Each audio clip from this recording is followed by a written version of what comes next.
And now our second special feature in our program tonight, for which, once again, the panel must be blindfolded. Are the blindfolds all in place, panel? Digby, you've got to stick on the mask again there. All in place? Mine is. Everybody all set? Yes, sir. All right, will our second mystery challenger enter and sign in, please?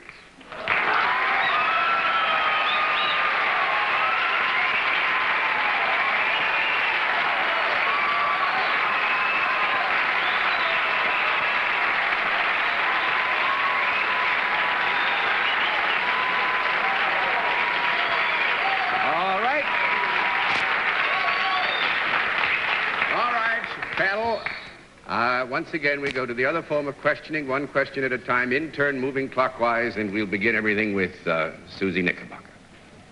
Are you in the world of entertainment? Yes. Mr. Cerf. That's a breathless voice. Are you a famous either movie or television star? Yes. Miss Francis.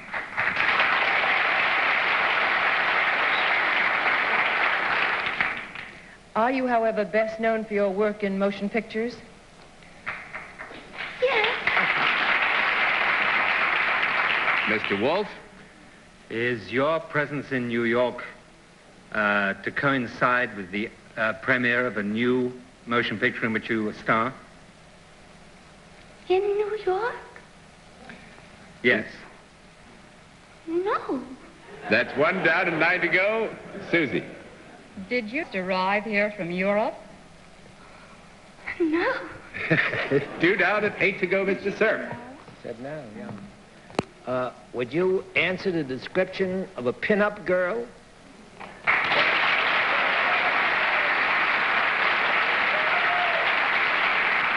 I would say, Bennett, the question has been very thoroughly answered for you by our audience. Miss Francis? Are you, even though you are not here to coincide with the opening of a picture, are you, however, in a picture that has recently opened here in New York? No. 3 down and 7 to go. Digby Wolfe. To be in a picture. Are you a blonde? Yes. Suzy? Oh. Are you,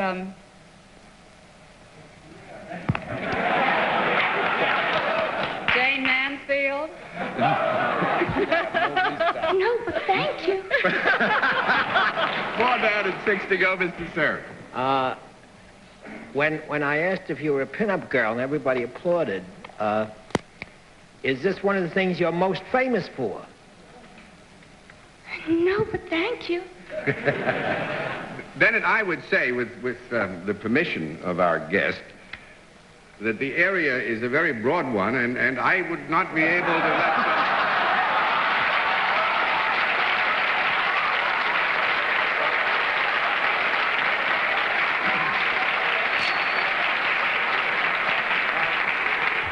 Thank the good Lord we're not in color. I haven't blushed in 20 years. Well, John, That's what the Dutch elm disease will do for you, Bennett. What I had in mind was a girl who, during the World War II, was on every soldier's locker in the United States. Well, I think that term of reference gives me every right, with the permission of our guest, to change the answer to yes.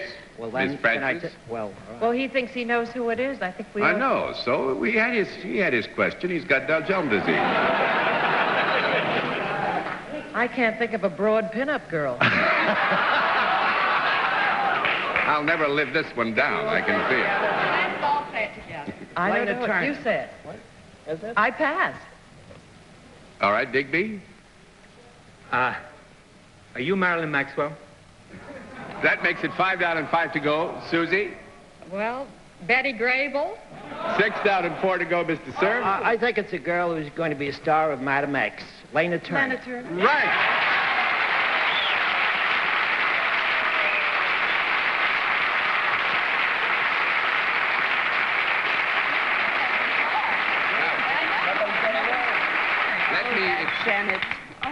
Let me explain how we could fool you, which we did have. Although Madam X is about to open, and Lana is starring in it, it's not about to open here. It's going to have its world premiere in Miami, so we could look very innocent and say no, which is exactly I right. really here in April, isn't it, Lana? I beg your pardon? Isn't it opening here in April? I really don't know, Arlene.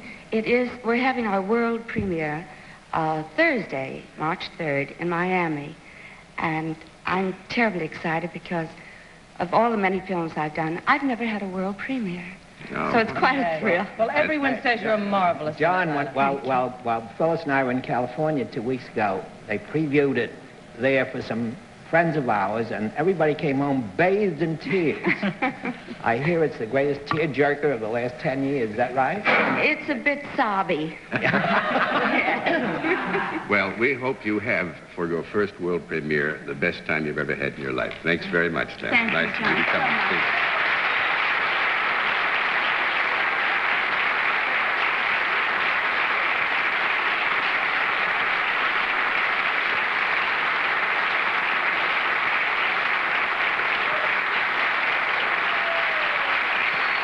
Well, you've done pretty well tonight, panel, so congratulations, and we'll have another contestant after this word. And now a final contestant. Will you enter and sign in, please?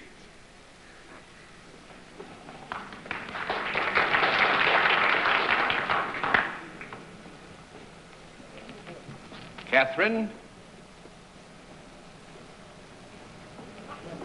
Montgomery. Right, ma'am?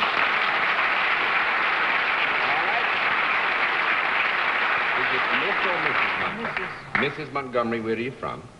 Hailing Island, England. Hailing Island, England. Nice to have you with us. May I present the panel?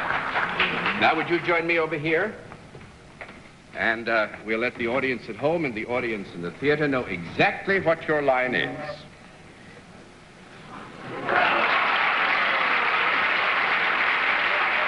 All right. Now, panel, it would be very fair we did. This is a bit of a tricky one, and we did it for fun. We don't have too much time, so I'm not going to say any more than that Mrs. Montgomery is salaried and she deals in the service, and I think, Digby, you should begin this one. Hello, Mrs. Montgomery. Hailing Island. Well, I know that fairly well. This service that you provide it for men and women? Yes? Do they come to you or do you go to them? I'm sorry, I can't ask it that way, can I? No. Do you go to them? No? One down and 9 to go, Suzy. So they come to you. Yes? Do they come to you at your home in No. Hailing? That's 2 down and 8 to go, Mr. Sir. Mrs. Montgomery, when they come to you, do you serve them anything? Well, there could be an exchange of some material thing, but are you speaking specifically of food or something Food or like liquor? that? Food? Oh, that's fine. That's 3 down and 7 to go, Miss Francis. Mrs. Montgomery, do you work in some sort of a shop? Yes? Is it a shop in which you sell things? No. That makes it 4 down and 6 to go. Digby? A shop in which you don't sell things. What can you do in a shop? Do you dispense any kind of advice to these people? Do they benefit from what you tell them? No? Nope. 5 down and 5 to go. I'm going to turn this over. This is too much fun. It's real Not tricky. a bookmaker. That's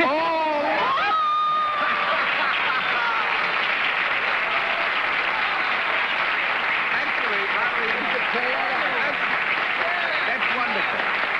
Mrs. Montgomery is not, she's an assistant to a bookmaker. She used to be a bookmaker. She now works for a lady bookmaker on Hailing Island, but she pays off, which is a much better way to do it. And we stumped the panel anyway. We got the cards over first, and bless you very much for visiting us while you're here. Thank you very much. Would you say good night to the family?